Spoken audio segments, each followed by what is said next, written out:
The DualPLAY Motion Controller Peripheral now opens the door for completely natural character and camera control using two independent joysticks on the right and left navigation controllers.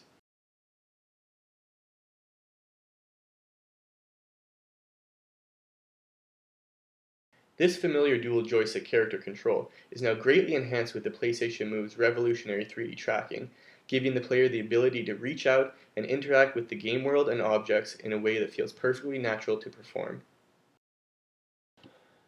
Having top and bottom trigger buttons on each of the navigation controllers allows for very familiar button mapping as dual joystick controllers, and gives us the opportunity to now use the bottom trigger buttons to control the left and right closing of your character's hands.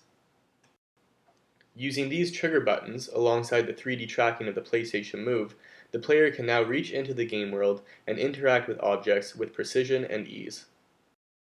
We want to create unique gameplay situations that constantly require the player to interact with the game world and objects, and now even simple tasks such as opening and closing doors will be blended into gameplay so that the player will in time become so familiar with these situations that when they come up to a door they will automatically put their arm out to interact with it.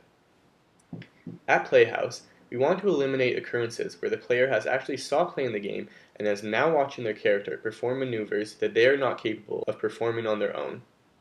What would typically be played out in a game situation with a single button press followed by a series of animations can now be played out through seamless interactive gameplay, as nearly every action in the game can be accomplished using one-to-one motion control of both arms while being able to move your character and look around to navigate. Hand gestures are another aspect we would like to introduce, as squeezing the navigation bottom trigger in different areas may lead to different hand gestures. Here we would want to use our pointer finger to reach out and interact with the button on the panel.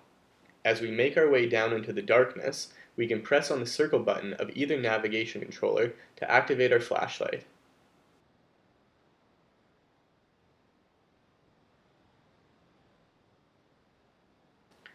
While we know this certainly isn't the first use of a motion-controlled flashlight in a video game, we actually feel it's the most natural feeling since you have the ability to shine the flashlight in directions independent of the way the camera is facing, allowing you to really zone in on the areas you want to inspect,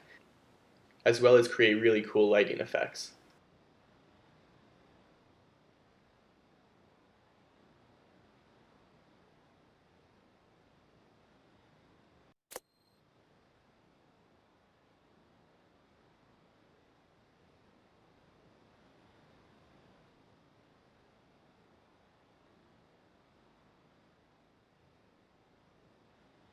Having the button options the DualPLAY allows for, you're not just restricted to using the objects that you can reach out and grab. You are now also able to store certain items, and in this case, let's press X on either navigation controller to collect the locker items for later use.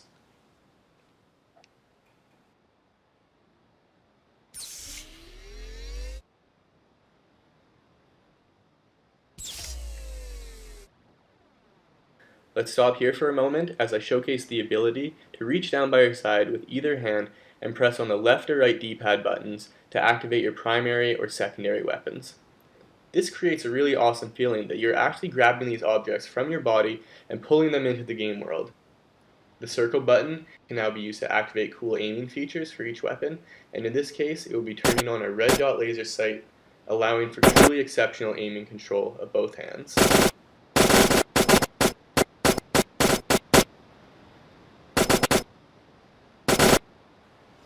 As we proceed to the ledge, we can see we have activated a turret, but we should be able to handle this situation easily by pulling out a shield with our left hand to block the shots, and with our right arm we are going to reach around from behind the shield to take out the target. The PlayStation Move allows for unique camera opportunities where now we can implement situational uses where the camera has been attached to the PlayStation Move's movement, and here we are using it as an action camera, giving a really dynamic view of the gun's movements as it is repositioned strategically to take out the remaining targets.